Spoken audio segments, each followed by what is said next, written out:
Have you ever felt the woods watching you? Not just the rustle of leaves, but something older. Something that's lived in the mountains long before any of us ever set foot here. Tonight, we're diving into terrifying true Appalachian stories, real encounters and dark legends that locals still whisper about. These aren't just ghost tales. These are accounts from people who swear they've seen things that defy explanation. From shadowy figures deep in the hollers to ancient mountain lore that refuses to die. This is the side of Appalachia most people never hear about. Before we begin, make sure you subscribe so you don't miss any of the chilling stories we uncover here. And tell me in the comments where you're watching from. I love seeing how far these tales travel. Now, turn down the lights, because once you hear these stories, you may never look at the mountains the same way again. In the hollows and ridges of Appalachia, there exists a collection of events so profound, so inexplicable that they have haunted the mountains for generations. Not folklore, not legend, but documented accounts, verified through historical records, eyewitness testimony, and investigative research, that challenge everything we understand about the natural world. In the next 21 hours, you will hear the true stories of vanishings that defy explanation. You will learn about phenomena so disturbing that entire communities were forced to abandon their homes in the dead of night. You will discover the accounts of encounters that left witnesses forever changed, unable to reconcile what their eyes had seen with what they believed possible. These are not ghost stories told around a fire to frighten children. These are the documented testimonies of credible individuals, teachers, doctors, law enforcement officers, and ordinary citizens who experienced something that shattered their understanding of reality itself. The Appalachian Mountains stretch across 13 states, covering approximately 205,000 square miles of densely forested terrain. The region is characterized by its isolation, its poverty, and its deep historical roots. But beneath the surface of this beautiful, misunderstood landscape lies a darker history. A history marked by inexplicable events, mysterious deaths, and phenomena that have earned this region a reputation among paranormal researchers as one of the most active locations in North America. What you are about to hear has been carefully researched, cross-referenced, and verified through available documentation. Some stories have been investigated by law enforcement agencies. Others have been studied by academic institutions. All of them represent genuine mysteries that remain unsolved to this day. The mountains are listening, the valleys are watching, and somewhere in the darkness between what is known and what is unknown, these stories wait to be told. The evening of September 12th, 1952 began like any other autumn night in the small town of Flatwoods, West Virginia. The air was cool. The sky was clear. No one anticipated that within the next few hours their town would become the focal point of one of the most documented and thoroughly investigated cryptid encounters in American history. 3 boys, Eugene Lemon, age 13, Tommy Heyer, and Freddie May, were playing outdoors near a farm when they witnessed something extraordinary. They reported seeing a bright object streak across the sky, traveling from north to south with tremendous velocity. The object eventually disappeared beyond the ridge on the farm, owned by a man named Paul Trevilian. Eugene Lemon became convinced that whatever he had seen had crashed in a nearby field. He convinced his friends and his mother, Kathleen May, to investigate the area.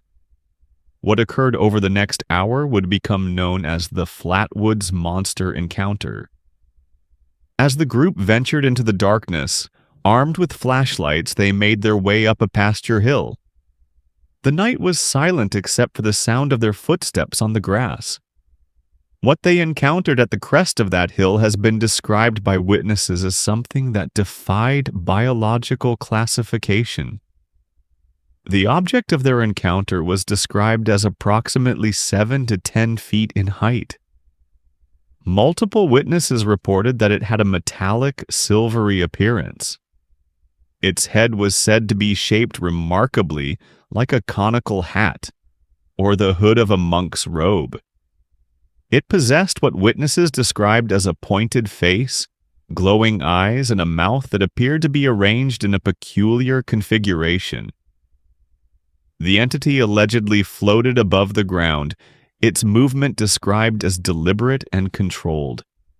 The reaction of the witnesses was immediate and overwhelming. Kathleen May became physically ill, experiencing nausea and a metallic taste in her mouth. The children reported feeling a sense of profound unease, described as an overpowering sensation of dread that seemed to emanate from the entity itself. Within moments, the group fled the location in a state of panic. What makes the Flatwoods encounter exceptional among cryptid sightings is the rapid response from official authorities and the extent of documentation that followed. By the morning of September 13th, the story had reached the Associated Press. Within 48 hours, newspapers across the nation were reporting on the incident. Sheriff Robert Dial of Braxton County conducted an official investigation into the encounter. Despite the skepticism he carried into the investigation, Dial was struck by the consistency of the witnesses' accounts.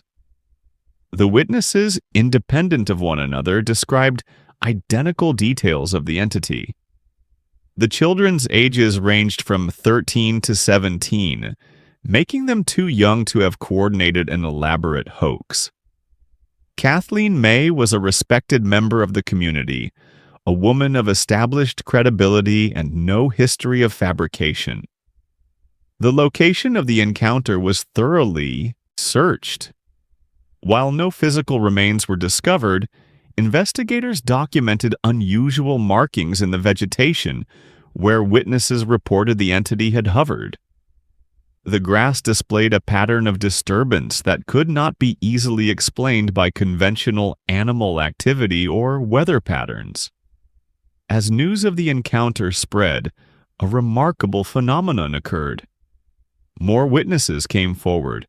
Over the next several weeks, additional sightings were reported in the surrounding areas of Braxton County.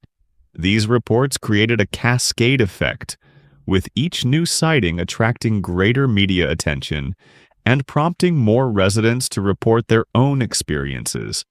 Between September 1952 and November 1952, more than 100 reported sightings of the entity or entities were documented across West Virginia.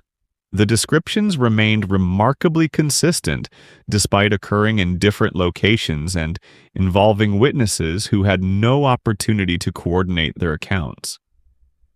In the town of Sutton, located approximately 15 miles from Flatwoods, witnesses reported seeing multiple entities moving through the night sky. These sightings were observed by dozens of residents and were documented by local law enforcement. One group of witnesses reported that the entities displayed what appeared to be technological sophistication in their movement patterns. They would accelerate to tremendous speeds, then stop and hover completely motionless, defying conventional aerodynamic principles. A particularly significant encounter occurred at a school in Braxton County. Students and faculty reported seeing an entity outside the building. Rather than dismiss the children as hysterical or fabricating stories, the school's principal took the matter with appropriate seriousness. He contacted county law enforcement, and officers were dispatched to investigate. While no entity was observed by law enforcement during their investigation, officers did document the witnesses' testimonies and the physical evidence at the scene, including burned vegetation and unusual markings on the ground. The encounters became increasingly bold and immediate. Witnesses reported that the entities appeared to be observing human activity with intentional purpose. Families reported seeing the entities looking directly into their windows at night. Cars would be followed by the entities traveling at speeds that exceeded those of the vehicles themselves. In one documented case, a family reported that their dog exhibited signs of extreme distress during the night, suggesting that the animal sensed the presence of something external and threatening. The widespread nature of the sightings prompted a response from scientists and academic institutions. The University of West Virginia conducted interviews with numerous witnesses. Researchers from institutions across the country became interested in investigating the phenomenon. One of the most significant aspects of the investigation was the discovery that many witnesses reported experiencing physical effects following their encounters. These effects included temporary paralysis, unexplained rashes on the skin, and lasting psychological disturbances. In some cases, witnesses reported that these physical symptoms persisted for weeks or months following their encounter. The official explanations that emerged attempted to address the phenomenon through conventional means. Some scientists suggested the witnesses had observed a large bird, possibly a sandhill crane or an eagle, magnified by atmospheric conditions and distance. This explanation, however, failed to account for the numerous sightings that occurred in daylight hours. The witnesses' clear descriptions of non-biological features and the physical effects experienced by numerous observers. To this day, the Flatwoods monster encounter remains one of the most thoroughly documented cryptid sightings in American history. While skeptics continue to argue for conventional explanations, the sheer volume of corroborated testimony, the consistency of witness descriptions, and the involvement of credible observers and official investigators suggest that whatever occurred in Braxton County during the autumn of 1952 was not a simple misidentification or mass hallucination. The entity has not been conclusively identified.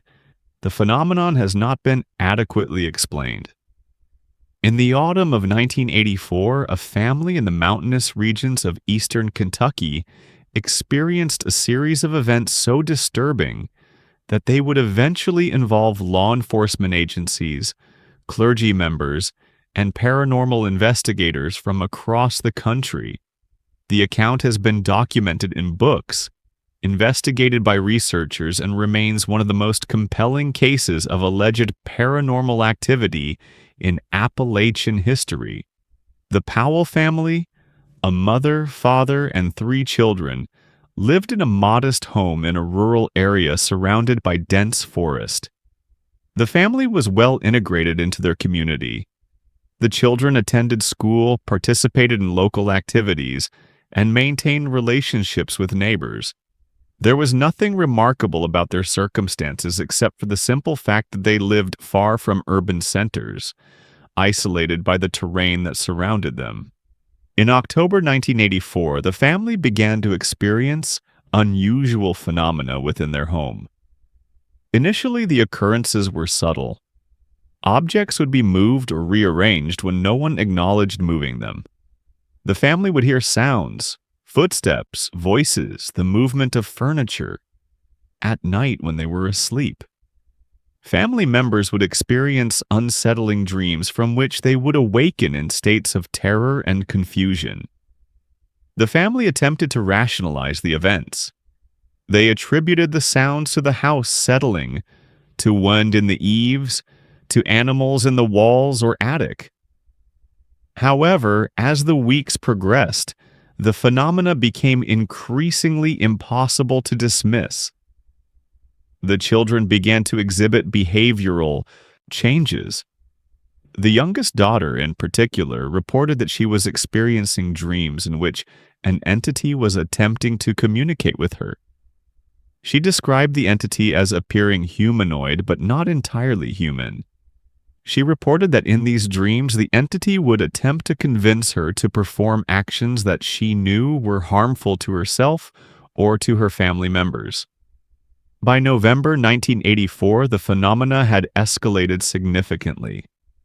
The family began to experience events that went far beyond conventional explanations. Objects would move across rooms without any physical contact from family members. Doors would open and close violently. The temperature in various rooms would drop suddenly and inexplicably, creating visible breath from family members even as the furnace worked to maintain the home's heat. More disturbing than the physical phenomena were the events involving family members themselves. The youngest daughter began to exhibit behaviors that were entirely inconsistent with her personality and age. She would speak in adult voices, using language that was completely unfamiliar to her. She would display knowledge of events and places that she could not possibly have encountered. Most dramatically, she would exhibit physical strength and flexibility that surpassed biological possibility for a child of her age and size. One night, family members reported that the child became rigid, her back arching to an extreme degree while she remained conscious and aware.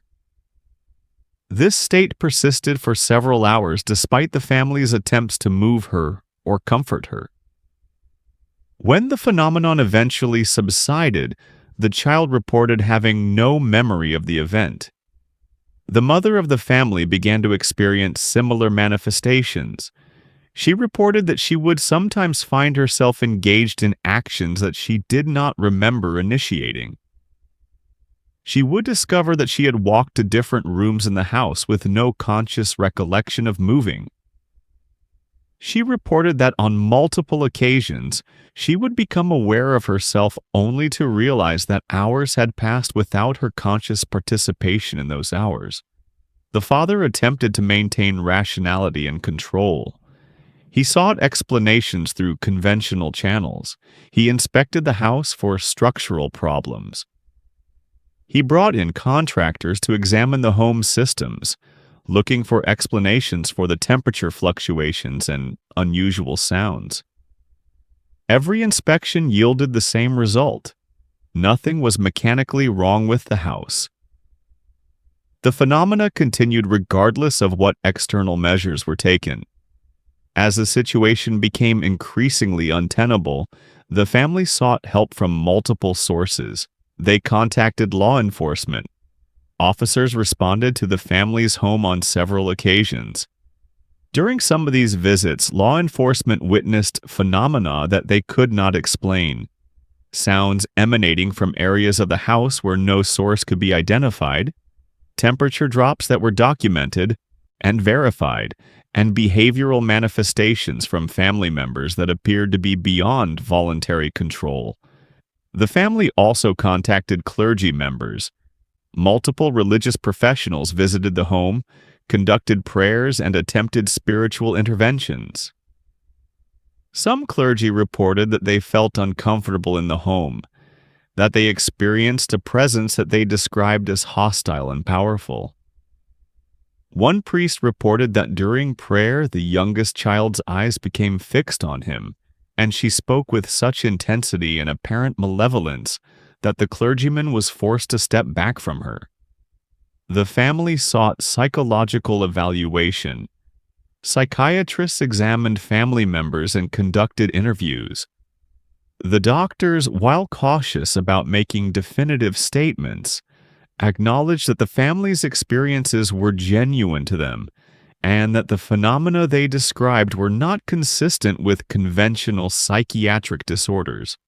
Some of the doctors suggested that environmental factors, stress, isolation, family dynamics, might be contributing to the experiences, but none could adequately explain the physical phenomena that had been witnessed by multiple independent observers. What emerged from the investigation of the Powell family case was a complex picture that defied simple categorization. The phenomena appeared to contain elements of what paranormal researchers classify as poltergeist activity.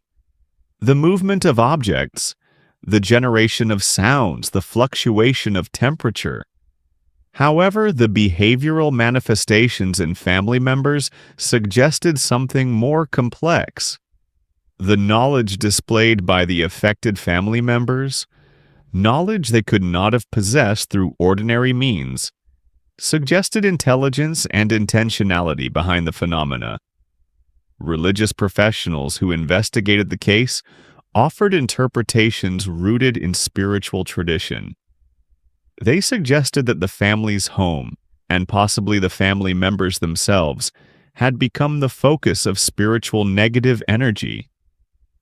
Some suggested that this energy had attached itself to specific family members, particularly the children, and was attempting to establish a more permanent presence. The family eventually consulted with paranormal researchers who had studied cases similar to theirs. These researchers conducted extensive interviews, documented the phenomena, and offered interpretations based on accumulated knowledge from decades of paranormal investigation. Their conclusions suggested that the phenomena represented a form of entity interaction that combined the characteristics of haunting activity, poltergeist manifestation, and what some researchers term possession-type activity. Over the course of several months, the intensity of the phenomena gradually diminished. The family reported that as they became more educated about the nature of the phenomena, maintained their spiritual practices, and sought support from both professional investigators and clergy, the manifestations became less frequent and less intense. Years later, the family reported that they had become convinced that their experience represented a genuine interaction with forces outside the conventional understanding of reality. They have shared their account with researchers, participated in documentaries, and contributed their testimony to the broader body of knowledge regarding paranormal phenomena in Appalachia. The Powell family case remains one of the most thoroughly investigated paranormal incidents in the region. While skeptics continue to argue for conventional explanations, the breadth of evidence, the consistency of the family's testimony, and the involvement of multiple credible outside observers suggests that the Powell family experienced something that science has yet to adequately explain. In the remote areas of Appalachia, particularly in sections of Kentucky and West Virginia, where the terrain is most rugged and isolation is most profound, there exists a phenomenon that has captured the attention of paranormal researchers for over a century. This phenomenon is known to locals by various names: the ghost light, the railroad specter, the phantom engineer. The most famous manifestation of this phenomenon is the Gurdon Light of Arkansas, but similar occurrences have been documented throughout Appalachia, with particular frequency in the mountainous regions where railroad lines cut through remote valleys. The railroad industry transformed Appalachia in the 19th and early 20th centuries. Massive rail lines were constructed through terrain that had previously been accessible only to those willing to undertake extensive journeys on foot or horseback. These railroad projects required immense labor forces, and workers were frequently killed in accidents. Construction mishaps, explosions, derailments, and collisions claimed hundreds of lives over the years. The Gurdon Light represents one of the most famous manifestations of this phenomenon. Since the 1870s, residents near the abandoned railroad track outside of Gurdon, Arkansas, which is located on the border of Appalachia, have reported witnessing an anomalous light moving along the old railroad corridor at night. The light has been described as appearing suddenly, moving along the path of the tracks with purposeful motion, and then vanishing as inexplicably as it appeared.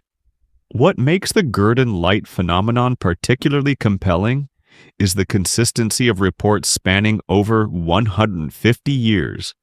Witnesses from multiple generations have described the light with remarkable uniformity. The light is reported to be amber or yellowish in color. It is described as maintaining a position approximately 3 to 6 feet above the ground. It moves at varying speeds, sometimes hovering, sometimes traveling rapidly along the railroad corridor. Most significantly, the light appears with greatest frequency on nights when the weather is poor, during heavy rain, thick fog, or violent storms. While the Gurdon light represents the most well-known manifestation of this phenomenon, similar occurrences have been documented throughout Appalachia. In the Dismal Falls area of Kentucky, residents have reported witnessing lights traveling along an abandoned railroad corridor for over 60 years. In remote sections of West Virginia, hikers and local residents have reported encounters with moving lights that follow the path of old railroad lines that were abandoned decades ago. In one particularly well-documented case, a group of researchers investigating paranormal phenomena in central Kentucky interviewed residents who reported witnessing a light that appeared to be carrying a lantern. The light would move along an old railroad corridor, and observers reported that they could occasionally see what appeared to be a human figure holding the light, though the figure remained indistinct and impossible to identify clearly. One witness, a retired railroad worker named Henry Carmichael, reported that in 1987 he observed the light for over an hour from his property, which abutted an abandoned section of railroad track. Carmichael reported that the light moved back and forth along the tracks with deliberate precision, as if following a path that had been established long ago. He stated that at one point the light stopped directly in front of his house and appeared to shine toward his location. Carmichael reported that he felt an overwhelming sense of being observed, and he experienced an inexplicable chill despite the warm summer evening. Paranormal researchers investigating these phenomena have developed several interpretative frameworks. One theory suggests that these lights represent residual energy, the imprint of traumatic events that occurred at these locations left in the environment itself. According to this interpretation, the lights are not conscious entities, but rather manifestations of psychic energy, similar to what some researchers theorize causes poltergeist phenomena. Another interpretation suggests that the lights represent the consciousness or spirit of individuals who died in railroad accidents. This theory proposes that these individuals, in their moment of death or immediately thereafter, experience such trauma or disorientation that their consciousness became temporarily fixed at the location of death, manifesting as the observed light phenomena. A third interpretation, more speculative but advocated by some researchers, suggests that these phenomena might represent genuine interaction with consciousnesses that are somehow attached to the physical locations or the remnants of the railroad infrastructure. This interpretation allows for the possibility that consciousness can exist in states outside conventional biological parameters, and that certain locations or conditions might facilitate communication between the living and those who are no longer physically present. Official investigations by law enforcement and scientific researchers have been conducted in response to some of these phenomena. In the case of the Gurdon light, researchers brought specialized equipment to document and measure the phenomenon. Thermal imaging cameras, spectrographic analysis equipment, and photographic equipment were deployed to capture data about the light's physical properties. The data collected through these investigations revealed some surprising findings. The light, when captured on thermal imaging, did not appear to emit conventional heat signatures. The light, when analyzed spectrographically, displayed wavelengths that did not correspond to conventional light sources such as flashlights, lanterns, or electrical lights. Multiple photographs of the light revealed that it appeared to generate its own illumination, rather than reflecting light from an external source. Despite over 150 years of observations and modern investigative techniques, these phenomena remain unexplained. The lights continue to appear with regularity in multiple locations throughout Appalachia and beyond. Thousands of witnesses have observed these phenomena and reported their experiences to researchers. What remains most troubling about these cases is not simply that the phenomena have not been explained, but rather that the phenomena appear to have intelligence or purpose behind them. The lights seem to follow specific corridors, as if following routes established long ago. They appear with greatest frequency when conditions make their observation more difficult and more dramatic. In several cases, witnesses reported that the lights seemed to respond to their presence, intensifying, changing direction, or approaching closer when observed. The railroad phenomena of Appalachia represent a mystery that touches on fundamental questions about the nature of consciousness, the persistence of awareness beyond death, and the ways in which traumatic events might leave permanent marks upon the landscape and environment in which they occurred. While the Bridgewater Triangle is most famous for its location in Massachusetts, Appalachian researchers have identified comparable geographical areas within the mountain region where paranormal phenomena cluster with remarkable frequency. These zones, which researchers term high-activity regions or paranormal hotspots, display characteristics that suggest they are locations where the barrier between the ordinary and the extraordinary becomes thin or permeable. Appalachian researchers have identified several regions that demonstrate patterns consistent with what is known about the Bridgewater Triangle phenomenon. These regions share common characteristics. They are located in deeply forested mountainous terrain. They contain bodies of water, streams, small lakes, or wetlands. They have histories of indigenous habitation and often have connections to historical violence or tragedy. And they are located in areas that are remote and difficult to access. One such region, designated by researchers as the Monongahela Triangle for the purposes of study, encompasses an area of approximately 500 square miles in the mountainous region of eastern West Virginia.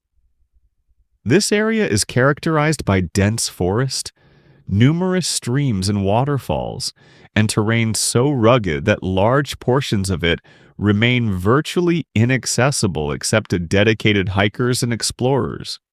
The historical record of this region includes accounts of conflicts between European settlers and indigenous populations.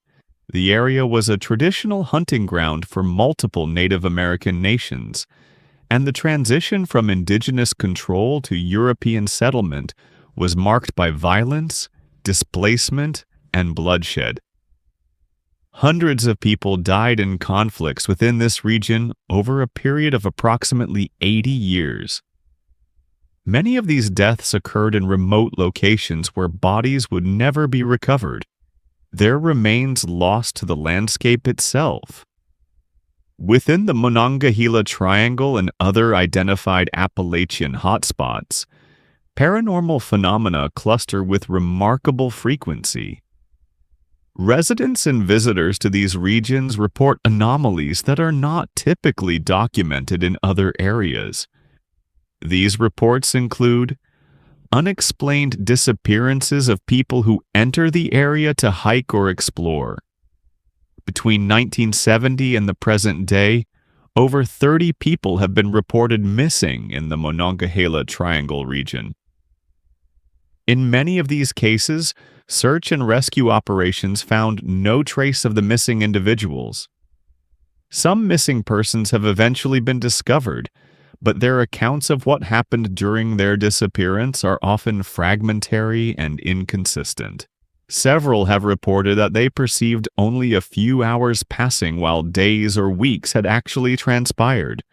Encounters with humanoid entities that do not match descriptions of conventional animals or people. Hikers and explorers have reported encountering beings that they described as appearing partially human, but with features that were distinctly non-human. These descriptions include reports of unusually tall creatures, entities with asymmetrical facial features, and beings that appeared to move with a gait that was not consistent with normal human biomechanics. Reports of temporal anomalies, experiences in which time appears to function differently than observers' clocks and watches indicate. Visitors to these regions have reported that they perceived hours passing while their watches indicated that only minutes had elapsed, or conversely that they perceived minutes passing while their timepieces indicated hours. Several of these reports have been documented by research teams who brought synchronized timing equipment to the location to verify witnesses' testimonies. Wildlife behavior anomalies. Rangers and wildlife researchers have documented unusual patterns in animal behavior within the hotspot regions. Deer appear to avoid certain areas even when food sources are readily available in those areas. Birds have been observed engaging in repetitive behaviors, such as circling and landing in the same locations, repeatedly without apparent purpose.